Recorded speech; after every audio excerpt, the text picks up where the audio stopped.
Beleza, nesse vídeo eu vou resolver o mesmo problema que o Felipe Isoli resolveu lá no canal dele, né, Universo Narrado. Esse problema de se determinar o ângulo X, né, o ângulo em vermelho, dado que você tem um quadrado e esses dois ângulos de 45 e 70 graus destacados.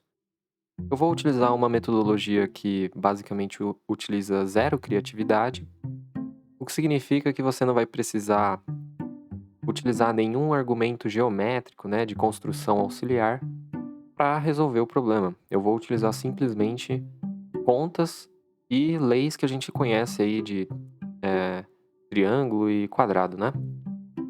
Então tenta resolver o vídeo e bora lá para a resolução. Aqui é importante você ter em mente o seguinte: a gente tem triângulo e quando a gente tem triângulo é bom nomear os pontos que constituem os vértices desse triângulo.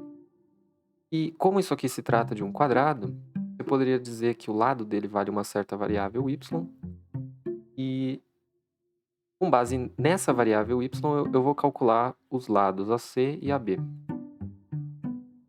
O lado AC você poderia calcular em função do seno de 70, né? Você obteria algo assim. O lado AB, por outro lado, você vai precisar de um ângulo ali que não está à amostra, né? A gente vai precisar calcular esse ângulo aqui. Obviamente ele vale 20 graus. E, portanto, esse aqui tem que ser 25 graus, né? Já que a soma de 25 com 45 e 20 vai resultar em 90, que é o ângulo reto ali do seu quadrado. E agora, com base naquele ângulo de 25, você está apto a calcular o lado AB, agora em função do cosseno do 25. Beleza. Agora você pode utilizar a lei dos senos lá no triângulo ABC. Então, triângulo ABC. Mas antes disso, você vai precisar desse ângulo aqui, né? Afinal, você já tem esse e esse ângulo, mas infelizmente o ângulo de 45 ele está apontando, ele é oposto ao lado BC, e o lado BC ele não é facilmente posto em função do lado do quadrado, né? Você vai ver que basicamente você precisaria desses dois lados aqui para poder fazer um Pitágoras, e com o Pitágoras você descobriria esse lado aqui, o que vai te dar muito trabalho. Bom, dito isso, então faz sentido eu querer fazer um prolongamento desse segmento BC para justamente descobrir que ângulo é esse aqui. Eu vou chamar esse ângulo aqui de θ, mas se ali é θ e eu fiz um prolongamento, então o adjacente dele vai ser 180 graus menos θ, né? E das propriedades lá de trigonometria, você sabe que o seno de um ângulo é igual ao seno do seu suplementar.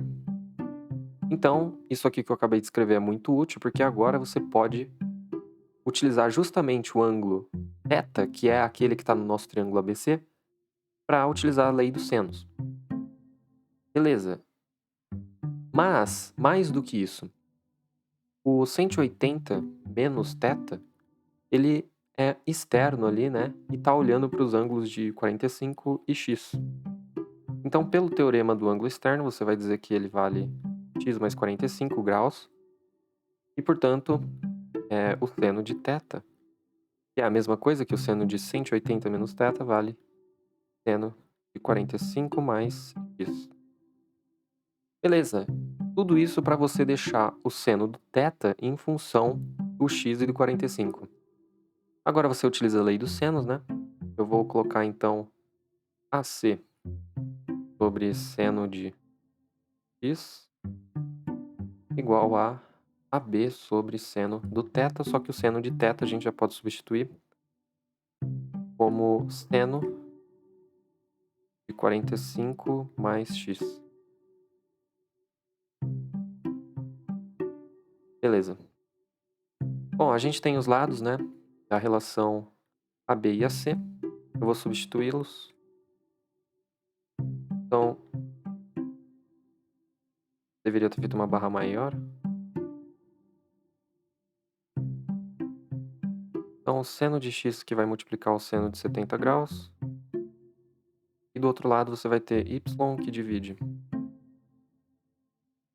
seno de x mais 45 e divido ou multiplico por cosseno de 25 ali no denominador, né?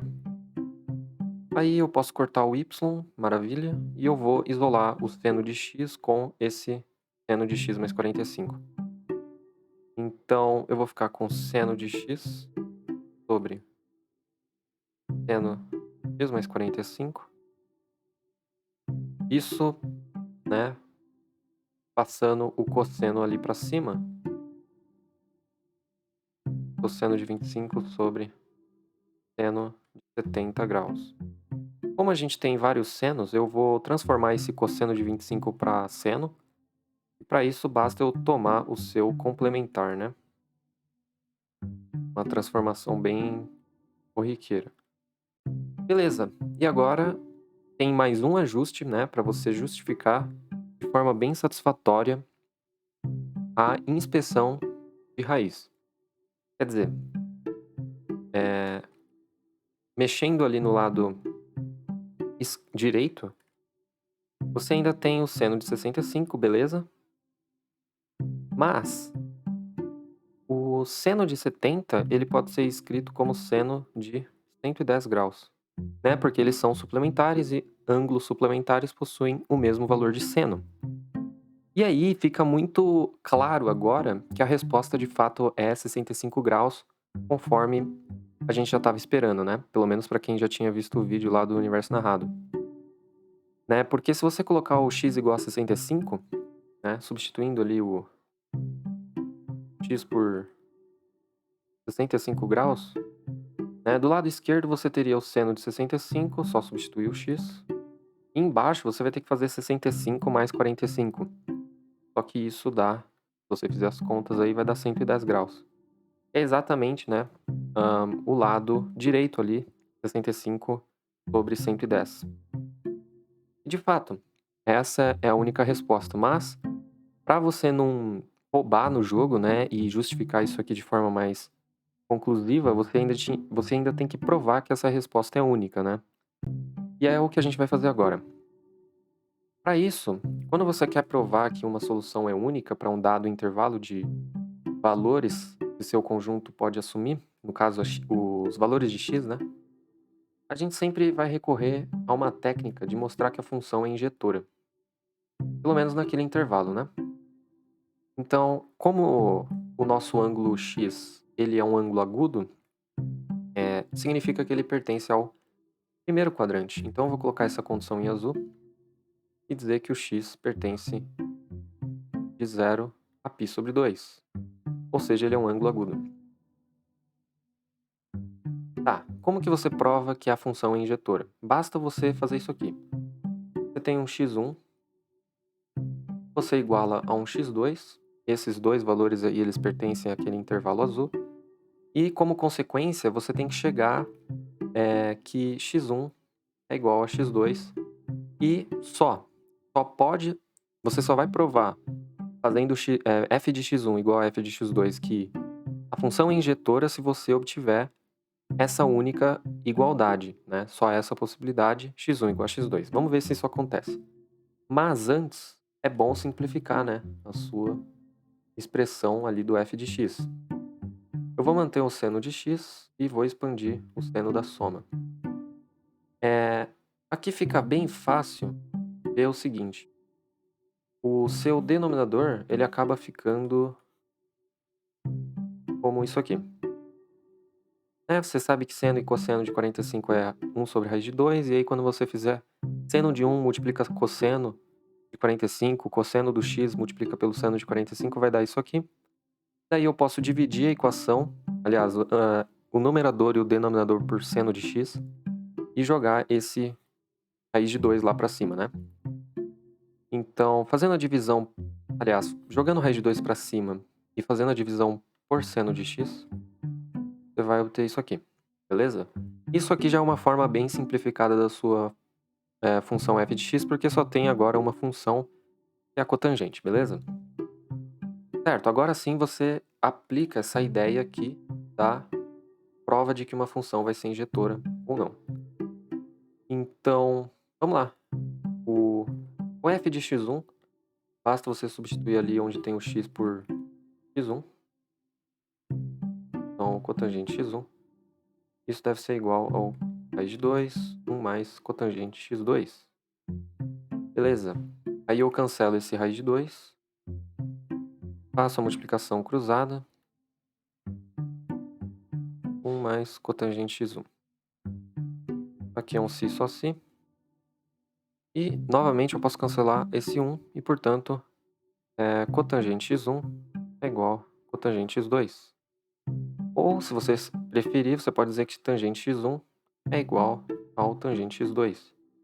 Só que nesse intervalo, se você se recordar lá do gráfico da tangente, né, para esse intervalo a gente só toma o primeiro quadrante, desconsidera o zero, né, porque o x não pode ser zero, e o gráfico da tangente ele é bem conhecido e você pode desenhar segundo uma assíntota e essa função aí em vermelho, essa parte do gráfico em vermelho. E aqui você tem valores de x, valores de tangente de x. E você percebe que nesse ramo, nesse intervalo, se trata, né, temos uma função injetora. O que significa que para cada valor de imagem que você querer informação, quiser informação a respeito dessa imagem, você vai obter um único valor de x, né? Não é igual uma parábola que para cada imagem você vai ter duas possibilidades para o x. Então, como a tangente nesse intervalo em que x está definido é uma função injetora, significa, portanto, que x1 é x2. E, portanto, conforme a gente estava querendo provar, a função f é injetora, né? Já que, como conclusão, nós concluímos que x1 só pode ser x2 para esse intervalo. Então, f é injetora para x primeiro quadrante. Beleza? E aí, com isso, você prova a unicidade daquela sua resposta e, né, de forma elegante, você resolve aí sem precisar de construções geométricas auxiliares ou rotação e visualização de semelhança e congruência de triângulos.